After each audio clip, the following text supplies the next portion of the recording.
Going to the Shops by Miniature chimneys are miniature gargoyles in modern Paris, perched like tanned and choleric pigeons, Monsieur Levantine suddenly told us, as we stood in the hallway blocked from the stairs heading up to our rooftop apartment after making the possible mistake of saying hello, nodding with a kind of certainty that didn't exactly align with the fact that he was wearing flip-flops while standing on a Persian rug. Who wasn't thinking about the two of us stuffed with groceries at all. I even had an orange bulging precariously out of my shirt pocket like it was an abscess sort of growth keen to escape.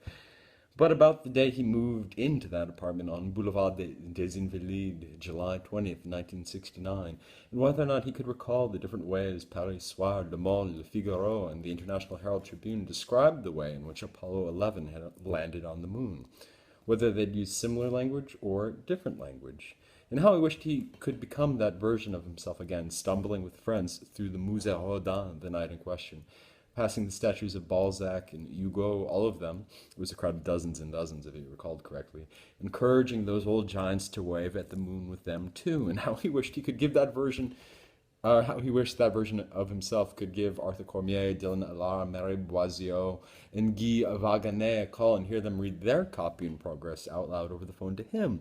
Lines like, "Great men and women have existed before on our planet.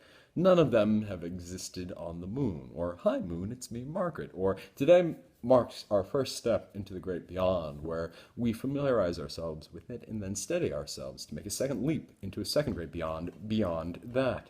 But they weren't all thinking about that moment, especially Allard, who wrote the last bit as he was wishing his grandfather was still around and strolling by the peach-colored walls of the Musée after turning near Rue de Varenne so he could run up to him and his taste and say, "Look, Grandpa, look, I wrote about the moon," and his grandfather could temporarily recoil at the sudden appearance of an asterisk in his life, be grateful that the sudden appearance of his future grandchild meant that grandchildren in the future wouldn't be doing something ridiculous like wearing shoes on their hands too, and it would give him a chance to think of how when he was his grandson's age and ran into Victor Hugo, a few blocks down the street and tried to impress him with a poem of his own, but how Hugo was thinking about how he'd once accidentally ingested peyote at Hauteville House and subsequently shared an evening stroll with the moon, where the two of them, amongst other things, anachronistically discussed Cosmic Comics by Italo Calvino. What did you think of that line that described your underbelly as resembling the belly of a fish? And the line that said something like, "And the smell, too, as I recall, if not downright fishy, was faintly similar, like smoked salmon." I don't know. I don't know where that cuckooza got the idea, as I distinctly recall bathing that day. But how could Hugo convey this to Grandpa Allard? How could Grandpa Allard convey this to Dylan? How could Dylan convey this to Monsieur Levantine? How could Monsieur Levantine convey this to my girlfriend, my pocket orange, and myself?